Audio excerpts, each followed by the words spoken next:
Belizean Cold Cake version 2. You're watching The Bear Pantry Show.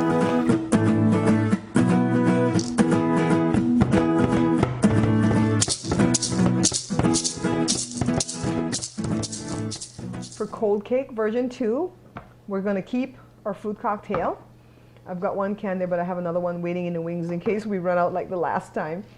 And of course the same 2 cans of that media crema. And remember, this is really thick but not sweet. So this time around I want to do it with sugar, okay? This is 2/3 cup of sugar. And this is 1 stick of butter that's softened to room temperature. And I've got a couple packs of the Marias or the Marie biscuits or Marie cookies that we're going to need. And if you notice, the one thing that's missing from version 2 that's not missing from that was in version 1 is actually the Jello. So we're going to do this version without Jello, okay? So let's get started with the first step of what we need to do with the sugar and the butter. All right, so I put the sugar already in the KitchenAid, and I'm putting the butter that's softened to room temperature, like I said. And I have the flat beater on, and basically I'm just going to go ahead and cream this as we would any other cake, okay? So that's been creaming for a few minutes. What I'm going to do now is go ahead and add the cream, all right? Let me stop it for a little second right here and go ahead and add the 2 cans of the cream. So very simple, kind of like doing a cake but without the flour and all that stuff. So I'm going to add the 2 cans of this cream. I just can't get over how this cream looks and feel. It's just that it's not sweet. But on the can it says it's good for salads, like fruit salads and stuff like that, and making pastries. So let's get this started again to continue creaming.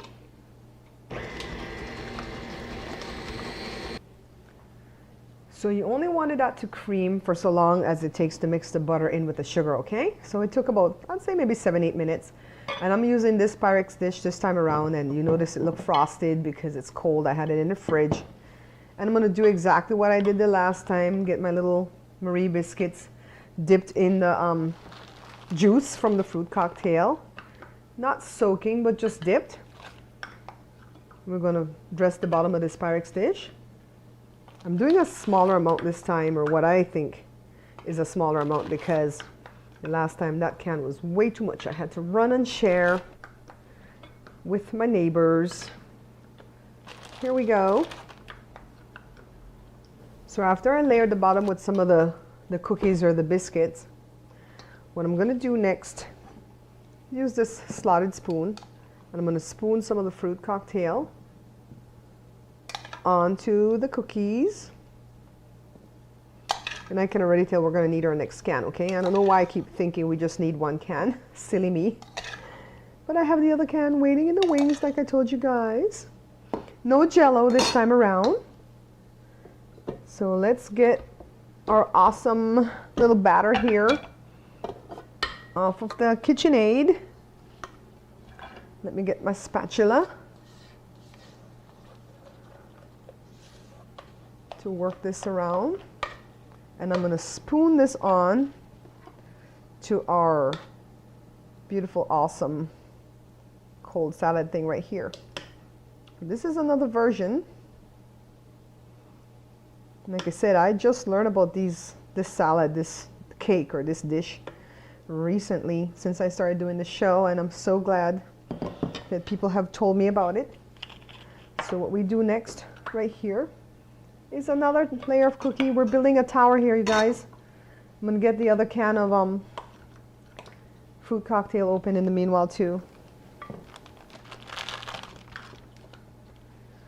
So what I did with my cookies here, I just kind of filled in the gap, because when I ate the last cold cake, I realized I really love the taste of the cookie more than anything else that I tasted in the salad. I love the cookie. And you know what? The cookie didn't get too soggy the last time we did it, so I don't think we'll be able to have another layer. So we're just going to go ahead and use this all, okay? But you can see, if you wanted to build it kind of tall or deep, you could really and truly get another layer going. So this is how we're just going to finish off this cream. We're going to use it all. So we could have really made a huge one, but we're going to make this one awesome. Little dollop came over there. some of the cream. So this is all to it. Doesn't it look gorgeous? It kind of reminds me of like ambrosia or fruit salad, but it's a little bit different because of the cookies. And I absolutely love the cookie in it. So let's get it all. And what we're going to do is set this in the refrigerator once again. I don't know for how long this time around, but I would imagine at least an hour. So I'll check back on it because I want this to have time to set. And remember again, this is the one Sans Jello. There's no Jello in this one. So let me go ahead, get my hands cleaned up and stick this in the fridge.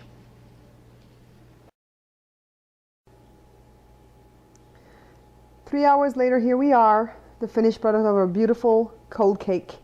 Second version, version 2. I'm sure I'm going to be working on another version soon, okay? But I wanted to kind of put these two videos up back to back just so you guys can see that there's different ways of making it. And I hope you enjoy. Let me get the first slice out. And as usual, here's our first slice. Doesn't it look beautiful?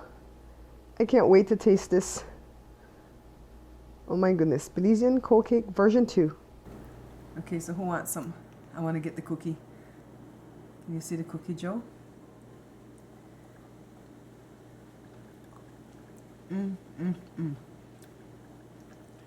I like this one a whole lot. I may even go so far as to say I like it better than the first one. Wow, this is good.